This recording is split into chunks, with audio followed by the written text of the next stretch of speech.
Hello and welcome to this course. Today is the day first of second week. In the last week we looked at the symmetry elements of any given structure, and we also looked at the basic mathematical framework called group theory. We learned how to form a group, what are the requirements, and we tried out a few simple problems, and also we learned how to find out the symmetry elements of any given molecule. So the main idea of this week's lecture, and to some extent for the following week also, is to classify the molecules and their symmetry elements in terms of a particular mathematical framework called group. So what we would learn in this particular week is how to find a point group, so-called symmetry point group, for any given molecular structure, or in that way any given structure, so that we can classify different molecules under different type of this groups, and utilize that to find out different other properties. So let's get started. First we will look at today how to find out the symmetry operations from the symmetry element for any given molecule. Okay, so our aim is to find out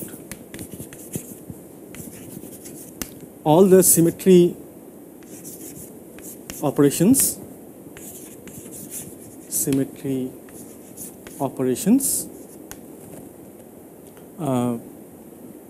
that is generated by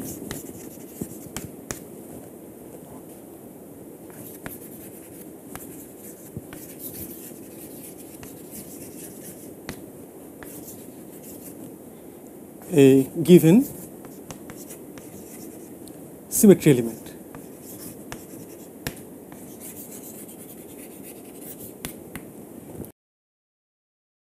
So we have 5 different symmetry elements that we found out last week.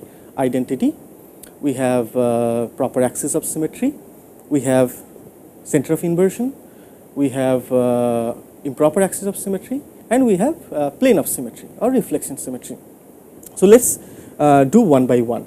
Okay, so the identity operation E, if I operate E on any molecule, it will give me back the same molecular structure, and if I operate it once more, it's not going to make any difference. So you operate E on any molecule n number of time, infinite number of time, every time it's going to give you back its original structure. So one identity element E will generate only one symmetry operation, that is also E. So if these are my elements and these are my symmetry operations, okay, so these are symmetry elements and this part will be symmetry operations. So E element will generate only one symmetry operation, that is identity operation. Now next will be proper axis of rotation. Okay, so any given proper axis of rotation is denoted as Cn. N is the order of rotation. Now we mentioned about it when I showed you the example of methane molecule. Okay, that once I find out which one is my C3 axis, in that particular case Cn was C3. So once I locate that principal axis of symmetry, then for every 360 by n degree rotation, I get an this indistinguishable Church structure. Okay. So, that means I can keep on operating Cn till the point I get back my original structure. So, for example, in case of methane, I had the C3 axis, and you start rotating, 120 degree, 120 degree, 120 degree, and ultimately you will end up getting the original structure. So, you keep rotating the molecule about Cn. So, the first rotation will give you Cn1, second rotation will give you Cn2, and so on. And when you reach Cn, that means you operate a 360 by n degree rotation. For n a time, you will get back the original structure. So, for any given Cn, you can generate n number of operation. Now, out of this n number of rotational symmetry operation, this nth rotation will actually give you back the original structure. So, operating Cn on any molecule will mean that you are as if operating identity operation. So, Cn is nothing but identity. So, that already we have one. So, in that sense, what we mean is for a Cn symmetry element, I can generate Cn n minus 1. So, the total number is Cn operations. You can generate n minus 1 operations, right, starting from Cn1, which is normally written as Cn, to Cn n minus 1. You do not have to go to Cn because it gives you identity operation. All right. So, next let us worry about sigma plane. So, sigma plane is a symmetry element in a given molecule. Sigma is what it does. It reflects any molecular structure, okay, across that plane. So, if you operate sigma, you get an indistinguishable structure. If you again operate sigma on that, what you get? You get the original structure black. It is as good as like you are standing in front of a mirror. Okay, your left and right hand will be interchanged. Now, if you have another mirror on your back, the reflection of the first mirror will go there, and you will see your right hand is on the right side only. Okay, so you get original structure back. So, if you operate sigma twice, it acts just like an identity operation. So, in that sense, sigma will generate only one operation, and that is also called sigma. Okay. Now, what about center of inversion I? So, center of inversion I, when we operate the symmetry, we call it it's an inversion symmetry operation. So, that is also written by I. So, all the symmetry elements and symmetry operations, they have the same symbols. Okay. In case of operations, you keep on doing the operation as many times as you can until unless you reach identity. So, for inversion operation, what you have, you just invert the any particular given point in a body, right. So, that means if you have one molecule which has a center of inversion, which is actually called as centrosymmetric molecule, because this is center of symmetry also. So, if you have a molecule which is centrosymmetric, meaning having I, then any given point at in any particular coordinate will be exactly inverted. So, if you have a coordinate x, y and z, then passing through this center of inversion, you will get minus x, minus y, minus z. Now, you see, after doing inversion operation, you come from x, y, z to minus x, minus y, minus z. If you again operate I on this one, what will happen? This will now go here.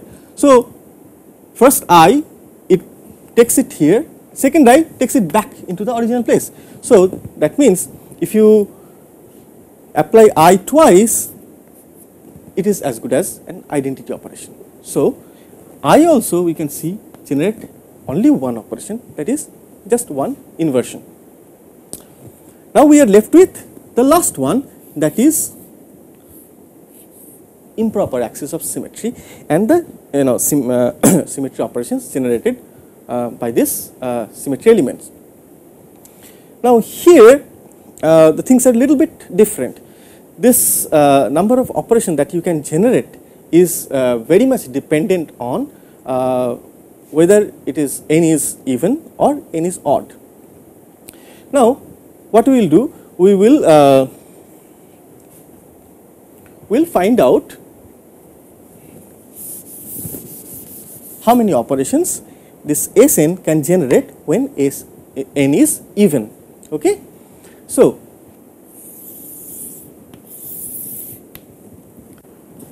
Sn is nothing but a Cn followed by a reflection on a perpendicular plane that we call as sigma perpendicular.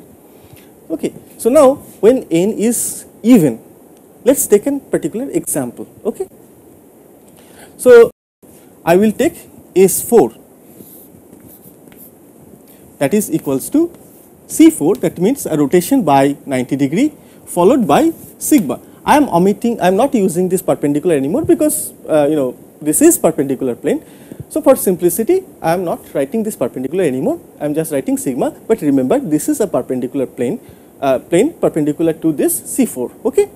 So now I operate S4 once, that is this. If I want to operate S4 second time, then it is S4 2, which is nothing but C4 sigma 2. Alright. So which I can write simply here C4 2 sigma 2. Now we have already seen that sigma, if it is applied twice, it generates identity, right? So identity means I don't have to write anything here because identity operation will end up giving the same structure, the identical structure. Okay. So this means equals to C4 2. Now think about this, C4 when it is operated twice, that means 90 plus 90, 180 degree. I can actually have axis which is C2 here. C2 will transfer the molecule, rotate the molecule by 180 degree. So C42 is nothing but C2.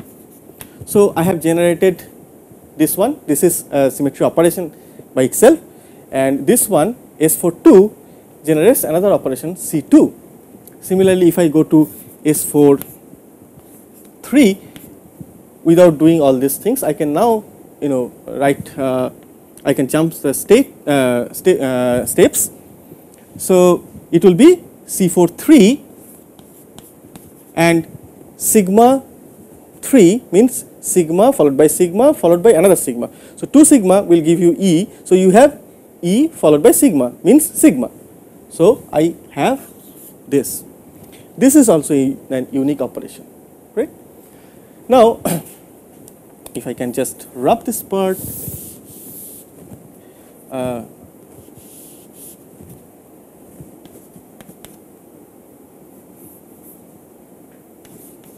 Then I can go to S4 4.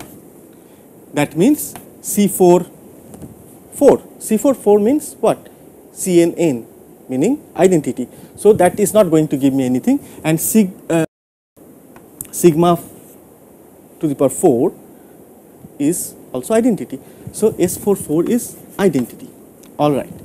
Now we have said that for any given symmetry elements, we start generating the symmetry operations until and unless we reach the identity operations, and we have reached there. So here this S4 generates 4 operations, out of which one is identity and 3 others are symmetry operations by themselves. So here Sn will generate 1 to Sn n minus 1 operations. Also there is E for Sn n. Okay. When this is even, this is for even. Okay. Alright. So essentially they are generating n number of operation, and out of this n, one is identity, and then rest n minus 1 are other operations. Okay. So this is pretty much like the Cn. Cn also does a similar thing.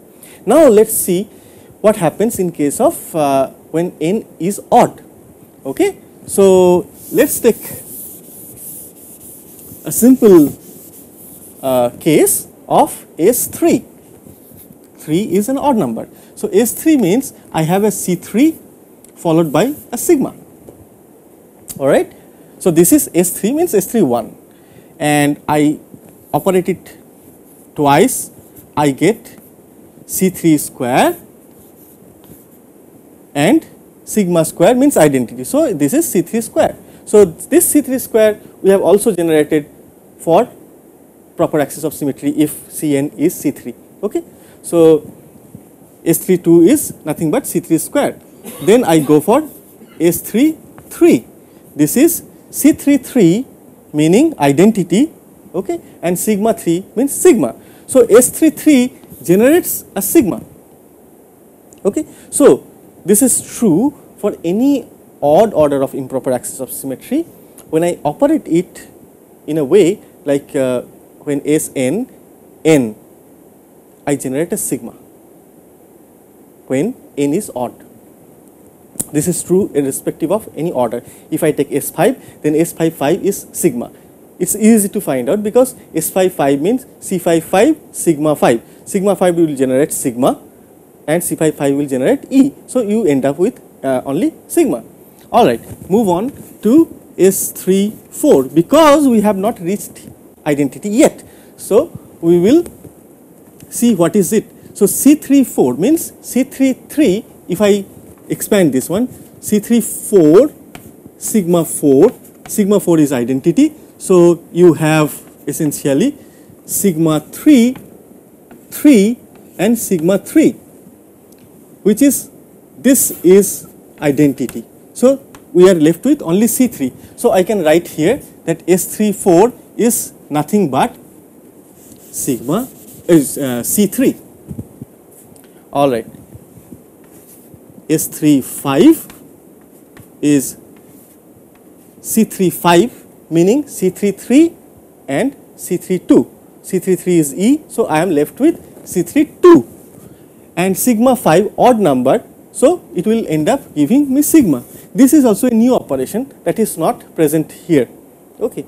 And if I go to S3 6, I have C3 6 means C3 3 followed by C3 3. So two identities I am getting, and sigma 6 even number, it will generate only E. So S3 6 is E. So what I get here, for an odd number of n, Sn will generate total 2n number of operations. Okay. Out of this 2n, one is identity as ever. So here I get Sn1 to Sn 2n minus 1.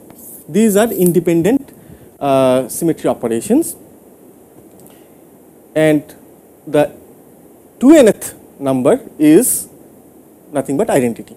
Now also you see here there are important thing that I already mentioned, that Sn equals to sigma for n equals to odd. Alright, and in this particular case you see this S for when n is odd, Sn will definitely have an Cn. Okay. So this is an important consequence, and if you remember what I did for Sn when n is even, that Sn when n is even, Sn will make sure that you have an Cn by 2. Okay. So if you go back to the previous case of Sn when n is even, you can verify that one. So this is the case of Sn when n is odd. So Sn even will generate n number of operations, out of which n minus 1 number of are independent and nth one is the identity, whereas Sn when n is odd, you can generate 2n number of operation where one is identity. Okay, so fine. We will need these things very soon. So we found out how to get the symmetry operations or how to generate the symmetry operations from a given symmetry element. Okay, for all identity, proper axis of symmetry, reflection symmetry, inversion symmetry, and improper axis of symmetry. All right. Now, next thing we should learn is how to combine the symmetry operation, or in other words, if I operate like I generated different symmetry operations by successively applying the symmetry operations on a particular molecule, Cn, one more Cn, one more Cn in that way, or Sn, one more Sn in that way. Now, what I did here is, so we are going to learn about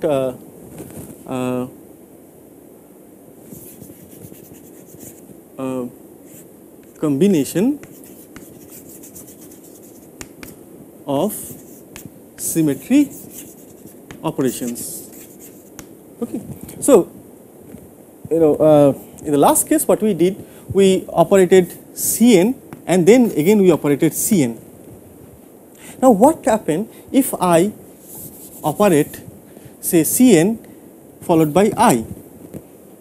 What will happen if I have sigma? We have seen that if I operate same sigma plane twice, then I get back the identity. Now, if I have a case where I have two different sigma, okay.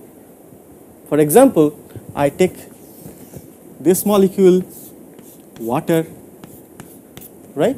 So, here I have two different plane. One is containing this molecule as a whole, all the atoms. So, this plane of this board will constitute one sigma. So, let us call this one as sigma, and then another one which will be perpendicular to this plane, right, cutting this molecule into halves. Let us call this as sigma v prime. Now, my question is, what will happen if I operate sigma v and then sigma v prime? What is the result? I should know that. Okay. So, essentially what I am asking is, what will be the result of a binary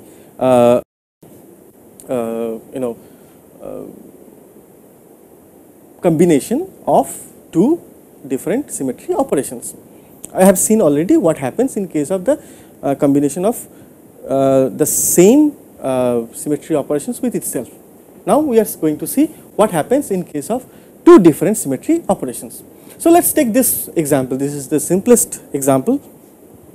So, let us start with this particular question itself, right. So, now in order to solve this, what we will do, we will first mark these hydrogens by 1 and 2. Okay. So, this is 1 and this is 2. So, I am going to do is, what I am going to do is, I am going to apply this one on this molecular structure. Okay. Correct. So, what I will do, I will first operate sigma v prime on this, and then whatever the result that I get, that is the resultant structure, I will operate sigma v on that. Let us do that. So, when I operate sigma v prime, that is this plane, okay, which is cutting half, then what will happen? 1 will come to this place, 2 will go here, nothing will happen to O. So, I get a structure, right, like this. This is 1 and 2. Now, if I operate sigma v on that, what is going to happen? So, sigma v is in this plane. So, sigma v is not going to do anything to this molecule. So, that will remain same. So ultimately operating sigma v and sigma v prime on this molecular structure will give me this one. Now can you tell me, could I get the same structure from this starting molecular structure by operating any other symmetry operation? A close look will tell you the answer is yes. What is that? I have a rotational axis of symmetry, right, along this direction, which is a C2, right? If I rotate this one, then I get equivalent or indistinguishable structure. So now if I operate C2 on this structure, what will happen? This will just rotate it 180 degree. So one will go over to the place of 2 and 2 will come here, which is nothing but this. So I can bring this structure to this by simply operating a C2, and I can create the same effect by combining these two. Okay? So this is an example of how to combine this. So what you should do is you take any molecule, find out the symmetry elements, and then you find out the symmetry operations, generate all the symmetry operations. So you find the exhaustive list of the symmetry operations that can be generated for a particular given molecular structure, and then you start combining any two symmetry operations. How will you do that? Just like this. You take the molecular structure, operate one, then whatever the resultant, operate the other one on that, and you get your results. You can combine like 5 one after another, and you can end up getting that the desired result. Fine. So we have learned how to combine this symmetry operations. Now we are pretty much ready to check if we can use this symmetry operations that one molecular structure can generate, whether they can form something like a group. Okay, if it is capable of forming a group, that is the symmetry operations of a given molecular structures can form a group, that will be wonderful, because we can utilize all the properties of a group, okay, to define the symmetry of the molecules. When I say define the symmetry of the molecules means we can classify several molecule into a particular group. Then we can utilize the characters of those group. Okay, note this particular word character. Here I just meant a character, like a characteristic thing, but it has another meaning also, which will be clear in a week or so. So we have to check whether this symmetry operations can form a group or not, and that will really help us in finding out how the molecular symmetries dictate the observation of several properties, chemical or physical properties. So we'll stop here today, and in the following class we will look into this possibility of formation of a group using this symmetry operations as the element of the group. Thank you very much.